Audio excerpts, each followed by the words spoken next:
सुधांशु जी, राजनीति आज नहीं होनी चाहिए, पर मैं चाहता हूं थोड़ी देर आप रुके। हाँ, सुधांशु जी कुछ कह रहे हैं आप? अनामिका जी आ रहा हूं। हाँ, नहीं रुके जी। अब मैं देखिए, कन्हैया जी ने अभी बड़ी अच्छी बात कही, उससे मेरे मन में एक बात आई।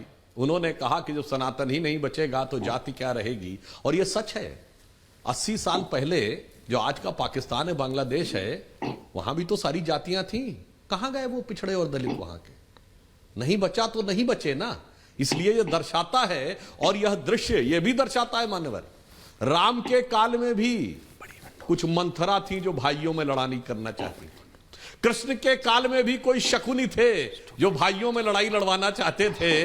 वो शक्तियां आज के कालखंड में भी हैं जो जात बिरादरी, उत्तर दक्षिण, भाषा, हिंदी और गैर हिंदी पे लड़ाई लगाना चाहते हैं। परंतु यह पर्व दर्शाता है कि उन सारे षड्यंत्रों और छल प्रपंचों को पार करके जिस प्रकार अंधकार को चुनौती देकर यह प्रकाश का पर्व आता है, तो जो वेदों में कहा गया ना, असतो मां सद्गमय गमय, तमसो मां ज्योतिर्गमय, मृत्योर मां मृतम गमय, तो मुझे लगता है वो सत्य से असत से सत्य की ओर, अंधकार से प्रकाश की ओर और मृत्यु से अमृत की ओर ले जाने का मार्ग प्रशस्त करता है। एक पॉइंट मेरे मन में और आया, ऐश्वर्य जी, आपको ध्यान हो, लोगों से बहुत कहा जाता था ये तो बीजेपी वाले हैं जो कहते हैं रामलला हम आएंगे, मंदिर वहीं बनाएंगे, तारीख नहीं बताएंगे।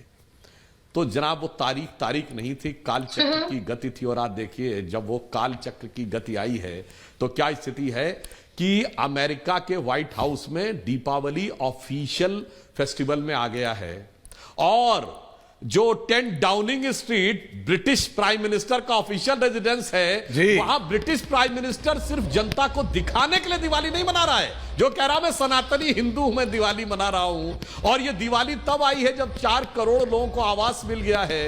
यह दिवाली तब आई है जब हम 5वीं बड़ी अर्थव्यवस्था बन गए हैं, हम 4थे बड़े स्टॉक एक्सचेंज बन गए हैं, 3रे बड़े ऑटोमोबाइल मैन्युफैक्चरर बन गए हैं, 2रे बड़े मोबाइल हैंडसेट के मैन्युफैक्चरर बन गए हैं, और हम इंफ्रास्ट्रक्चर में इन्वेस्ट करने वाले पहले देश बन गए हैं, और चांद के अछूते कोने को छूने वाले पहले देश बन गए हैं। और प्रधानमंत्री मोदी जी ने उस अछूते कोने को नाम पॉइंट शिव शक्ति दिया है, और नारी शक्ति वंदन अधिनियम भी पारित हुआ है। इतने सबको साथ लेके राम आने वाले थे, मगर क्या करें, जिनको प्रकाश नहीं अंधकार की तरफ जिनका रुझान है, उन्हें कहां समझ में आएगा। जिनके लिए तुलसी ने रामचरितमानस में लिखा है, सहज पाप प्रिय तामस देहा, यथा उलू कही तम पर नेहा।